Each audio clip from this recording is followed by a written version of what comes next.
السلام علیکم و رحمت الله و برکاته. عزیزان دل، امروز خواستم در یک موضوع به حد مهم صحبت کنم. از همه شما خواهش میکنم که عزیزان دل با دقت این نوار رو تا آخر گوش کنید و به یار و دوستان خود، چی به طریق ایما باشه، واتساپ باشه، اینستاگرام و وایبر و دیگر نمودها باشد، تقسیم کنید. ان الله از خدا امید دارم که در ثواب شریک میشید. به خاطر که امروزه بعضی تهمت های در حق جناب پیامبر میزنن، حدیث های بفته پیدا میکنن. بعضی برادرای هستن که سواد ندارن، علم ندارن، همین نوشتجات به ما روان میکنن و اون کسایی که اهل علم هستن الحمدلله و المینه گپی مرا درک کردن میتونن و آنهایی که سواد ندارن به این بلا مبتلا شدگیان. امروز بعضی برادرها به ما نوشتجات روان کردن که گویا پیامبر خدا صلی الله علیه و سلم گفته باشد که هر کی رمضان پیشکی به مردم خبر بدهد او از عذاب جهنم خلاص می‌یابد. برادرو، وقتی که هر نوشتجات می‌بینه در تاش نوشتگی باشه که حدیث در صحیح بخاری یا صحیح مسلم رقم حدیث نوشتگی، بعدا او را قبول کنه. و هر نوشتجاتی را می‌بینه که نه در کدام کتابش نه رقم حدیثش نوشتگی نیست، او را شما باور نکنید. یک فتنه دشمنان اسلام است. وقتی شما با اندک چیزای دروغ و بافته در حق پیامبر او را به خود اختیار میکنه و عالمی که از قرآن حدیث گپ میزنه او را گوش نمیکنه، شما بلای را به سر خود خریده. یا همش دست پرور دشمنان اسلام است که میخواهند در دین مقدس اسلام فتنه جاری کنند. به همین خاطر عزیزان دل، هر کس این هر نواری را، هر نوشتجاتی را به شما روان میکند، پیشکی را از یک اهل علم بپرسه که همین حقیقت داره یا نداره.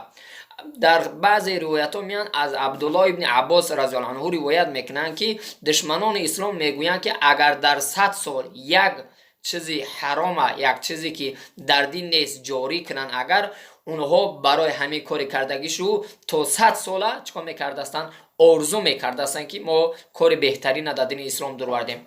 به همین خاطر هر نوشتجاتی را که میبینه در او را قبول نکنه، نگه که حقیقت داره. یا یک نقطه مهمی است میخوام در این جمع بیان کنم که بعضی نوارها هستن که فلان شیخ میگن پیامبر در خواب دیده است. ما به این ایمان داریم، در حدیث آمدگیه که پیامبر گرامی اسلام صلی الله علیه و سلم در خواب دیدن این حق است. شیطان خودش را مثل پیامبر کردن نمیتونه. ما به این ایمان داریم و میگوید پیامبر دید و بعدا پیامبر با او امر کرد که کارهای نیک بسیار انجام بدهید، ذکر طاعت و بندگی را انجام بدهید و از گناه و معصیت خونریزی دور باشید. ما به ایشم ایمان داریم، بهترین است. لکن در آخر همون نوارها بعضی گپای میگن که نه به قرآن توغری میان نه به شریعت. مثلا بعضی گپای نیک در اول میارن، در آخر میارن افترا و دروغ را میبندن. چگونه که تهمتی که به داملو حکمت الله زدن که مقصد همو خوب دیده باشد و دیگر که همه تماشا کرده دیدید. به همین خاطر هر دروغ در حق هر عالم میزنن، شما در باور نکنید. هر نوار را که میبینید برادران عزیز، باز خواهش میکنم شما درباره قرآن حدیث پیامبر بمونه. او را با قرآن حدیث پیامبر آیا توغری میآید یا نمیآید؟ با یک خوب یک شیخ شما در او را در دین دروردن نمیتونی، او را دین ساختن نمیتونی. شما خیلی خوب دید، برای همه آدم خودش دید او طاعت بندگی کنه، مردم امر معروف کنه. نه اینکه خوب روان نکردی از رحمت محروم میمونی، رزق دیتری میشه، رزق تری میشه. حالا اینکه پیامبر میگه کسی که سیله رحم قطع کرد، خدا رحمتش از او قطع میکنه. در یگان جو نگفته است که این نوار رو پهن نکردی رحمت خدا از قطع میشه. به همین خاطر عزیزان دی، من این سخن از پیش خودم نمیگم. همون نواری که امروزه هسته در دست مردم هسته یا اینکه این نوشتجاتی که هسته، همون را شما خطو بگیره درباره قرآن حدیث پیامبر مونه مقایسه کنی، آیا همین توغری میاد یا نمیاد؟ در یگان جوش توغری نمیاد. به همین خاطر عزیزان دل، باز خواهش میکنم، یا من برای ریاکاری و برای خودنمایی خود نگفتم که ایرا با مردم پنگ کنی که مرا بشناسم. به خاطر اون میگم که وقتی چیزی موضوع خود ساخته در حق پیامبر ما باور میکنیم، از کجا ما دیگه به قدر سنت پیغمبر، از کجا ما به قدر قرآن میرسیم؟ یک عالمی که قول الله قول رسول میگه هیچ که تماشاش نمیکنه. یک چیزی که موضوع خود ساخته و دروغ راست در حق یک عالم میزنن، نگاه میکنید 100 هزار آدم تماشاش میکنن. ای چی ای بی سوادی. این سخن مرا اهل علم میدونه، فقط من این مراجعت من با برادرای هست که سواد نداره.